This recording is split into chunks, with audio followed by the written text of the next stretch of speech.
అన్న ఇక్కడ యువతకి అక్కడ యువతకి మీరు ఏమన్నా డిఫరెన్స్ చూసిండ్రా? ఆస్మాన్ జమీన్ ఫరక్ ఉంటది అనుకో, కానీ ఎట్లాంటి ఫరక్? అక్కడ ఏంటంటే కొంచెం పిల్లలు ఒక యూత్ స్టేజ్కి రాగానే, ఒక టీనేజ్కి రాగానే కొంచెం వాళ్ళుగా కొంచెం సెల్ఫ్ రియలైజేషన్ ఎక్కువ ఉంటుంది. అంటే ఒక 17-18 ఇయర్స్ రాగానే కొంచెం వాళ్ళు పార్ట్ టైం జాబులు చేసుకోవడం, అంటే చదువుకుంటూనే పార్ట్ టైం జాబులు చేసుకోవడం, అట్లా కొంచెం ఎక్కువ. కొంచెం మన దగ్గర ఆ టైప్ ఆఫ్ థింకింగ్ తక్కువ అని అనిపించింది. నేను మీ ఇన్స్టాగ్రామ్ చూస్తూ ఉంటే ప్రభాకర్ కొడుకుంటాడు కదా ఇప్పుడు హీరో, యాటిట్యూడ్ స్టార్. ఓకే, ఆయన పాడిన పాట మీద మీరు కౌంటర్ గా ఒకటి చేసిండ్రు. కింద కామెంట్స్ చూస్తే అన్న ఏమున్నాయంటే, మీరు కూడా బూతులు మాట్లాడతారు కదా, మీరు కూడా చేస్తారు కదా ఇట్లాంటి కంటెంట్, ఎందుకు మంచిగా మాట్లాడుతున్నారు ఇప్పుడు అన్నట్టు అనిపించింది. ఓకే, వాళ్ళకి అనిపించిన ఒపీనియన్ అది. అప్పుడు మీకు ఎట్లా అనిపించింది? అంటే ఇప్పుడు అది ఒక స్టేజ్ మీద అంతా అన్ని వందల మంది ముందు ఆ పాట వాడడం, ఇప్పుడు సినిమా రిలీజ్ అయితే అది చాలా వైడ్గా వెళ్ళిపోతుంది, చాలా మందికి వెళ్ళిపోతాయి కదా.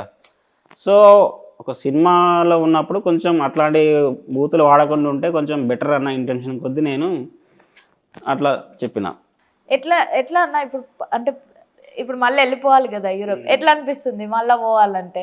ఆబ్వియస్గా బాధే ఉంటుంది ఎవరికైనా, కాకుంటే ఇంకా తప్పదు, ఏం చేస్తాం. కొంచెం ఎప్పటికైనా మళ్ళీ ఇటు తిరిగి రావాల్సిందే, మనం అక్కడ ఉండేటోళ్ళం అయితే కాదు. సో మ్యాక్సిమం ఒక 1 year 2 years అక్కడ ఉండి వచ్చేస్తాం అంతే. కొంచెం ఫినాన్షియల్గా స్టేబుల్ చేసుకొని ఇక్కడికి వచ్చేస్తాం. ఒకవేళ ఆ నుండి ఇక్కడికి వస్తా, ఈడేం పని చేస్తారు? ఈడ ప్రస్తుతానికైతే ఇంకా ఆ థాట్ ఏం లేదు. ఒకవేళ వస్తే ఇంకా ఒకవేళ ఇక్కడ ఉంటే ఏదైనా ఒక బిజినెస్ ఆ థాట్లో, ఏదైనా ఫుడ్ బిజినెస్ స్టార్ట్ చేద్దామన్న థాట్లో ఉన్నా. ఒకవేళ అది కాకుంటే ఇంకా మోస్ట్లీ ఇంటి దగ్గరే ఉండి, నాకు ఎట్లా వ్యవసాయం ఉంది, వ్యవసాయం చేసుకుంటే అదే బ్లాగింగ్ చేద్దామని వ్యవసాయం చేసుకుంటూ, ఒక వ్యవసాయం చేసుకున్న రైతు డైలీ లైఫ్ స్టైల్ ఎట్లుంటుంది, పొద్దున్న లేస్తే ఏం తింటాడు, పొలం దగ్గరికి వెళ్ళి ఏం పని చేస్తాడు, ఎట్లుంటాడు, అట్లా ఆ రైతుల కష్టాలు ఎట్లుంటాయి వ్యవసాయం చేస్తుంటే, ఆ వేలో వెళ్దామన్నట్టుగా అదొక ప్లాన్ ఉంది. ఓన్లీ రైతులు అంటే ఒక ఊర్లో ఒక రైతు లైఫ్ స్టైల్ ఎట్లుంటుంది పొద్దున్న లేచినప్పటి నుంచి నైట్ పడుకునేదాకా, అట్లా ఆ టైప్లో బ్లాగ్స్ చేద్దామన్నట్టు. Simple life. ఏది నేను చేసినా కదా, ఆ వేప చెట్టు కింద మంచిగా వేసుకొని పడుకోవడం, అది ఆ లైఫ్ స్టైల్. అంటే దానికి చాలా జనాలు చాలా రెస్పాండ్ అయ్యారు, ఆ లైఫ్ స్టైలే బాగుంటుంది అన్న అది అని చెప్పి. సో దాన్ని కనెక్ట్ అయ్యారు కాబట్టి అదొక థాట్ వచ్చింది నాకు. అది పెట్టినాక వచ్చింది, సరే ఇన్ కేసు ఇక్కడికి వచ్చినాక ఇదే ఒక ఫార్మర్గా మనం యూట్యూబ్ బ్లాగింగ్ చేసుకోవచ్చులే, వర్కౌట్ అయితే. నాకు 5 acres ఉంది. అందరు పొత్తులనా లేకపోతే మీకు అంటే అందరూ పార్టిషన్ చేసుకున్నాక నాకు 2 acres వచ్చింది, నా షేర్. దాన్నే చూసుకోవాలి మీరు వచ్చినాక అంతే. ఫైనల్ క్వశ్చన్, పెళ్ళి ఎప్పుడు చేసుకుంటున్నారు? మన చేతుల్లో ఏముంది, అది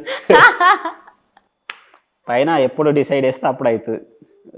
నేను మీ దాంట్లో ఒక రీల్ చూసిన, పెళ్ళైన అమ్మాయి వచ్చిన తర్వాత ఎట్లుంటుందో అని చెప్పి, మీరు బస్ దగ్గర పోయి సిగ్గుపడ్డాం, అటు పోయి సిగ్గుపడ్డాం, అట్లనే ఉంటది కావచ్చు నిజంగా. చూద్దాం, వచ్చినాక చెప్తా. మళ్ళీ ఒకసారి ఇంటర్వ్యూ ఇస్తాం మ్యారేజ్ అయినాక ఒక 1 yearకి, అప్పుడు నా ఎక్స్పీరియన్స్ అని చెప్తా. అప్పుడు మ్యారేజ్ పర్సన్గా నా ఎక్స్పీరియన్స్ ఎట్లుందని చెప్పి. అన్న ఆడ ఉండి ఈడికొచ్చి బర్రె పెండెత్తుడు, అది ఎట్లా అనిపించింది? అది అంటే మాకు వ్యవసాయం ఉంది. నేను చిన్నప్పుడు అంటే నేను ఇంటర్కి ఇంటి దగ్గర నుంచి బయటకు వచ్చేసిన, కరీంనగర్కి వచ్చి బయట మా అన్న వాళ్ళ దగ్గర రూమ్లో ఉండి చదువుకున్నా. 10th వరకు అయితే ఊర్లోనే ఉండేటోండి కాబట్టి అలవాటే మనకు.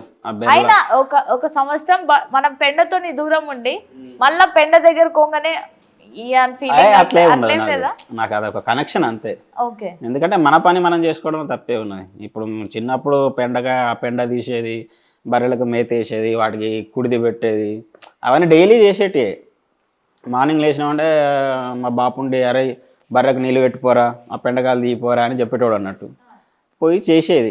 ఇంకా అది కూడా ఒక మన పార్ట్ ఆఫ్ ద లైఫ్ అయిపోయింది అది. అంటే ఇప్పుడు ఏదో మనం బయటకి జాబ్ చేసుకున్నంత మాత్రాన పెండ ముట్టుకోవాలంటే అట్లాంటి ఫీలింగ్ ఏం లేదు, మన పని మనం చేసుకుంటాం అంతే. మీరు ఇక్కడికి వచ్చిన తర్వాత, ఇండియాకి వచ్చిన తర్వాత ఒక నెల రోజుల నుంచి కంటెంట్ చూస్తే ఓన్లీ బర్రె పెండ, కళ్ళుని ఫుల్ మిస్ అయినట్టున్నారు. ఇక మన తెలంగాణ వాళ్ళంటే కళ్ళు తాగుతాం కదా గట్టిగా. మళ్ళీ ఇంకా చిన్నప్పటి నుంచే మనకు మ్యాక్సిమం చాలామంది ఇంట్లో అలవాటు ఉంటుంది. ఇంట్లో పెద్దవాళ్ళు తాగుతూ ఉంటే వాళ్ళు సరదాగా ఒక గ్లాస్ తాగురా అని చెప్పి మనకు తాగిపిస్తారో అది ఆటోమేటిక్గా అలవాటు అయిపోతుంది. సో ఇంకా మనకు బీరు విస్కీ ఎక్కడైనా అక్కడ యూరోప్లో అయినా దొరుకుతుంది, నీకు కళ్ళు దొరకదు కదా. అందుకే మళ్ళీ ఇప్పుడు మంచి సీజన్ పోదాటి కళ్ళు అని, మంచి సీజన్ కళ్ళు కరెక్ట్ ఆ సీజన్లో వచ్చిన, అందుకే అది హెల్త్ కూడా మంచిది ఆ పోదాటి కళ్ళు తాగుతూ. అందుకే ఇంకా నెల రోజులు ఉన్నారు కదా, ఎన్ని రోజులు కళ్ళు తాగినారు? తాగుతూ డైలీ ఆల్మోస్ట్ డైలీ తాగిన, అంటే పీపాల కాదు, ఒక గ్లాసు 2 గ్లాసులు తాగడం మీ అట్లా. కంటెంట్ అంతా అదే ఉంది ఒక నెల రోజుల నుంచి. అవునా? ఆ, ఏది కళ్ళేనా? కళ్ళు పెండ, కళ్ళు పెండ. వేరే కూడా వేసినా మొత్తం చూడనట్టున్నది. అంటే ఇంకా ఫ్రెండ్స్ తోటి పార్టీ చేసుకున్నప్పుడు అట్లా చిన్న చిన్న ఒక బయట తీసి పెట్టడం, అంటే మనకు వేరే కంటెంట్ చేయడానికి ఇంకా నాకు అంత టైం ఉండట్లేదు. సో ఇంకా ఇట్లా ఉన్నప్పుడు సరే ఒక వీడియో తీసి పెట్టేద్దాంలే, రీల్ అయిపోద్దిలే అన్నట్టుగా అట్లా చేసి పెట్టేసిన. ఓకే అన్న, ఇక్కడ ఇంటర్నెట్ కి అక్కడ ఇంటర్నెట్ కి మీకు ఏదన్నా తేడాలు ఏమన్నా కనిపించినాయా? ఇంటర్నెట్ విషయంలో పెద్ద చేంజ్ ఏమి అనిపించలే. అంటే కొంచెం అక్కడ ఛార్జెస్ ఎక్కువ, అంటే మన వైఫై కాకుండా మామూలు మొబైల్ నెట్ ఉంటుంది కదా, అది కొంచెం కాస్ట్లీ. మనకి ఇక్కడ మంత్లీ 300, 350, 400 మనకైతే మనకు unlimited calls per day 2 GB data అట్లా యాక్సెస్ వస్తాయి కదా. అక్కడ కావాలంటే ఇన్ కేస్ నీకు అన్లిమిటెడ్ ఇంటర్నెట్ కావాలంటే అక్కడ ఒక 3000తో రీఛార్జ్ చేసుకోవాల్సి ఉంటుంది మన INR మొబైల్కే. కొంచెం ఇంటర్నెట్ కాస్ట్లీ అనిపించింది. అది ఓన్లీ మళ్ళీ ఇంటర్నెట్టే వస్తుంది, ఓన్లీ డాటా వస్తుంది అంతే, కాల్స్ రావు.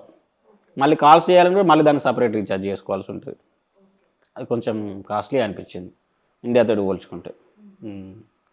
మీరు ఎప్పుడు ట్రంప్తోని వాళ్ళతోనే మాట్లాడతారు కదా, ఇప్పుడు మోడీకి కాల్ చేసి మాట్లాడగలుగుతారా? మోడీ బాబాయ్ కష్టం. ఎందుకు కష్టం? మోడీ బాబాయ్ టచ్లో ఉన్నాడు. నెంబర్ లేదా? మోడీ బాబాయ్తో మాట్లాడాలన్న భయమే. అవును, ఎందుకు అంటే ఆ భయం ఎందుకు? మోడీ బాబాయ్ అంటే మోడీ బాబాయ్ మా ప్రెస్ మీట్లో పెట్టాడు అంటే ఎవరిని అంత ఎంటర్టైన్ చేయడు అన్నట్టు, ఆయన పని ఏదో ఆయన చేసుకుంటూ పోతా ఉంటాడు. కానీ బయట పిల్లలతో కలిసిన ఎవరితో కలిసినా మంచిగా ఉంటాడు కదా.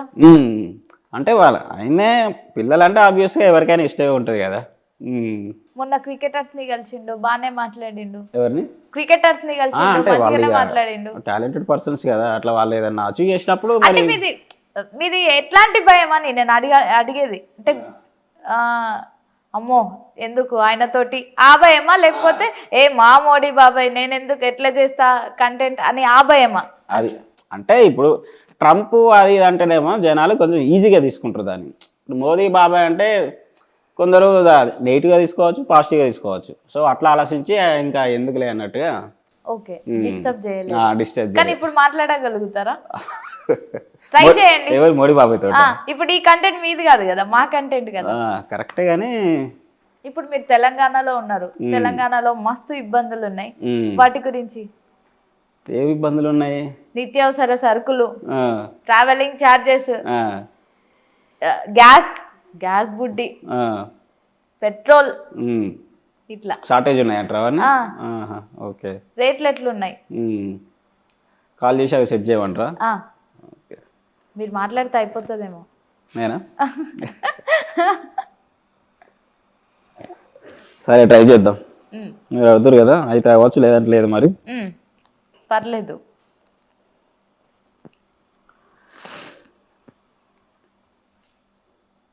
హలో, మోదీ బాబాయ్, నేను మోతబర్ని.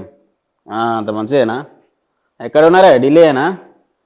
జరాగా గ్యాస్, LPG, పెట్రోల్ బాగా ఇబ్బంది అవుతుంది. జర ఏమన్నా సెట్ రాదురా అవి? నిత్యావసర సరుకులు కూడా? నిత్యావసర సరుకులు ఇవన్నీ మొత్తం మా ఏపీ తెలంగాణ ప్రజలు కొద్దిగా అల్లాడిపోతారు. కొంచెం ఏదో సెట్ రాదు కొద్దిగా. ముఖ్యంగా అయితే వంట గ్యాస్ సిలిండర్లు అయితే జల్ది వచ్చేటట్టు చేయరు, సరేనా? ఇబ్బంది పడతారు మా వాళ్ళు బాగా. పెట్రోల్ దగ్గర లైన్లు కడతారు పాపం, బాగా ఇబ్బందులు పడతారు. మెల్ల ఒక షిప్ పంపించారంటే తొందరగా మా బాధలనే తీరుతాయి. ఓకేనా బాబాయ్? సరే ఓకే, రైట్.